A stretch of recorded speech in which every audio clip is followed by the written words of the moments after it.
Isang dayuhan at kasamang Pinay ang nadakip ng mga tauhan ng pulisya sa aktong bumabatak ng shabu sa Makati City kahapon na madaling araw.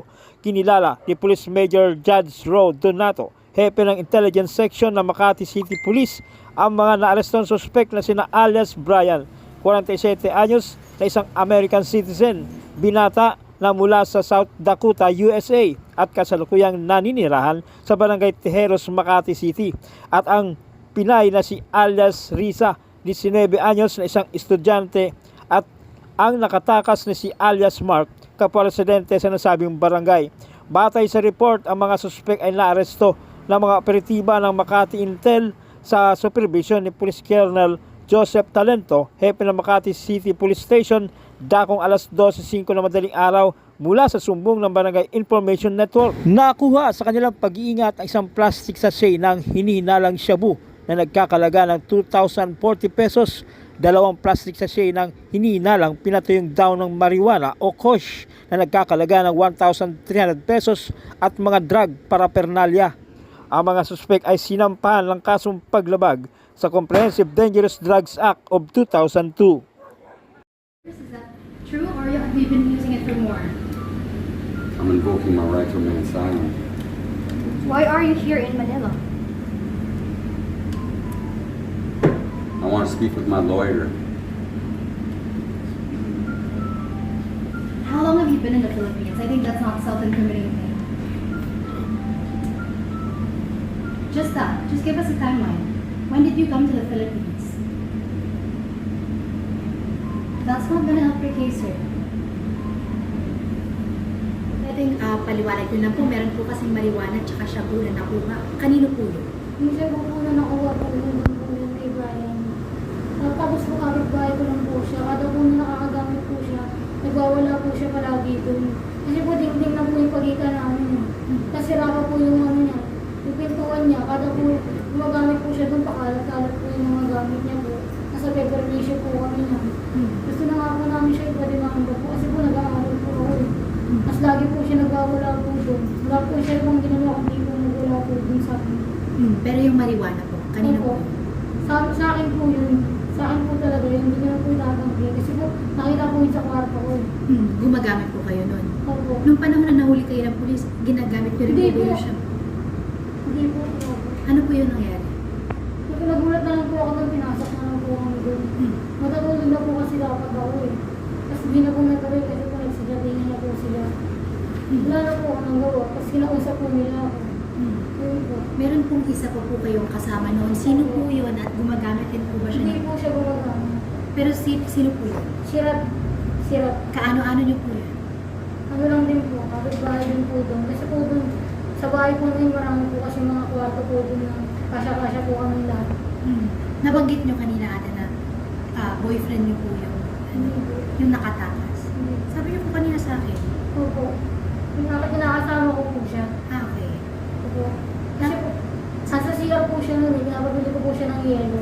Nagulat na lang po ako, may tumatakbo na po sa baba. Hindi ko po alam na siya pala yun. Kaya na po yung nangyari. So nakatakas siya? Oo, nakatakas po siya. Pero gumagamit ba siya? Hindi Nagbebenta? po. So ang gumagamit lang ng marijuana Ayan po. ikaw? Opo. Tapos, nilagde-drugs po yun lang po siya, si Brian. So nakita ba kayo ng police na gumagamit? Hindi po. Gano'ng katagal ka nang gumagamit ng marijuana? Matagal na rin po. Mga ilang taon kayo? Last year na po. Kasi po, meron po kasi akong boyfriend. Tapos nasubukan ko po, nakapsi po ako ng mga tropa ko. Yun po. Saan mo kinukuha yung marijuana? Doon lang din po, sa mga tropa lang din, sa mga kakilala lang din po. Ilang taon ka na ate? 19 po. Ganun ka bata ka tapos gumagamit ka na ng marijuana? Anong pakiramdam mo yun na nahuli ka ng pulis na ganito yung kinainat-nat mo? Natatakot po kasi po, pasok po po ako bukas eh. Pero wala naman po ako magawa kasi po illegal naman po talaga yun. Kapanindigan ko na lang po. Sana lang po talaga. Wala lang po nangyari masama sa akin dito kasi first time ko lang po eh. Wala po po akong naranasan na rin po. Gumagamit kayo or nagbebenta? Hindi po. Gumagamit lang po ako ng marijuana. Pero hindi po ako nagbibenta ng droga po. At hindi po ako gumagamit ng droga. Pero nabanggit nyo, 19 years old pa lang kayo. Paano nyo na-afford yung drogang yun?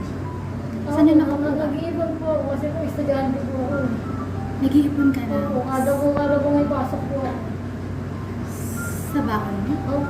Doon mo na susustentuhan yung mission. Paano ba natin itong nahuli tsaka gaano katagal minanmanan niya ng mga pulis? Opo, meron tayong information na nakuha na doon sa armament scandal sa isang area. Allegedly, it's a foreign-looking national na lalaki na nagkukos ng disruption in the wee hours. No, around 11 o'clock, inispatch natin yung dalawang operatiba natin to verify the veracity of the report. Yung pagpunta nga nila, na nakita nila na magkakasama nga po yung ating tatlong suspect. Nung nakita nga nila na yung isang ating foreign national, isang Amerikano, no, na nakita niya na sumisigaw, napansin natin na sumisigaw. Then, yung pagpasok po nila, makikita rin na meron silang mga hawak na bote ng alak.